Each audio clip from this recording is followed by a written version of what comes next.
I'm Shane Cowbell, President of Credit Solution Group, and this is Credit Score Truths Exposed. Your credit score is a number used to depict the likeliness of you paying late by 90 days or more in the next 24 months. Your credit score is also used as a depiction of character reference. So yeah, your credit score is going to be used to determine how you'll be granted credit or if you'll be granted credit. But it's also going to be used to determine things like where you live and where you work. That's right, your credit score can control where you work. So you want to make sure in today's job economy that your score is as high as possible. But right here you're going to see that in itself can be confusing because I have 4 scoring models. There's only one that matters. This is FICO. That's the FICO model. Right here you're going to have the same exact numbers, and this right here will be the trans risk. And then you have the plus score. And this last one is the Vantage scoring model. You can see these two are exactly the same, and this one's pretty close. But why would the credit bureaus make scoring models that were so close to FICO?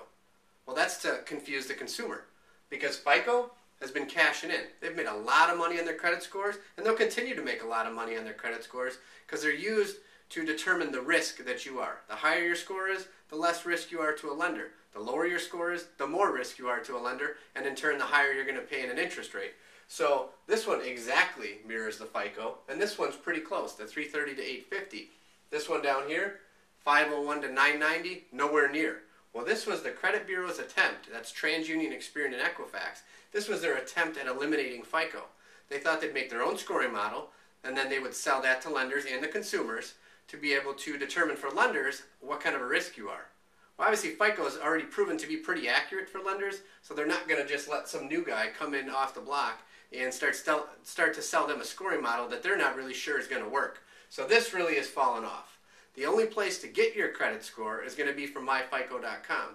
Now you can get things like credit monitoring, which is a good thing because the raw data is still going to be the same.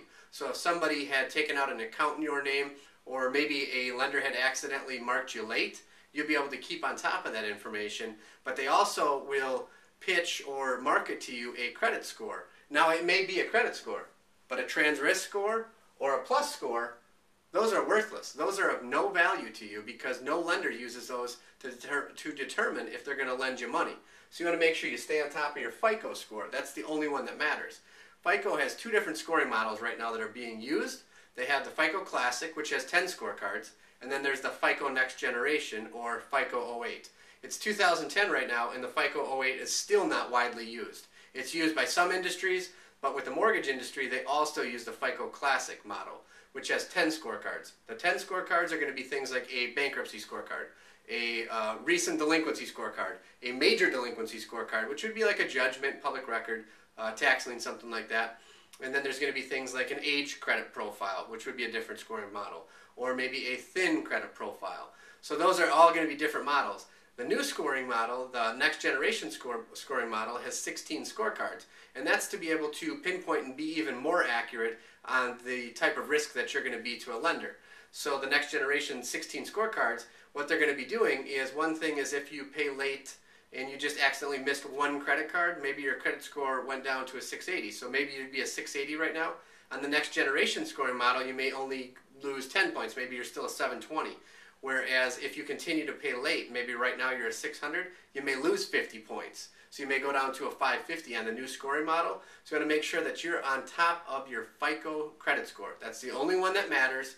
Don't be lured in by the marketing of these other companies trying to sell you scoring models that are of no value. I'm Shane Cowbell, President of Credit Solution Group, and this is Credit Score Truths Exposed.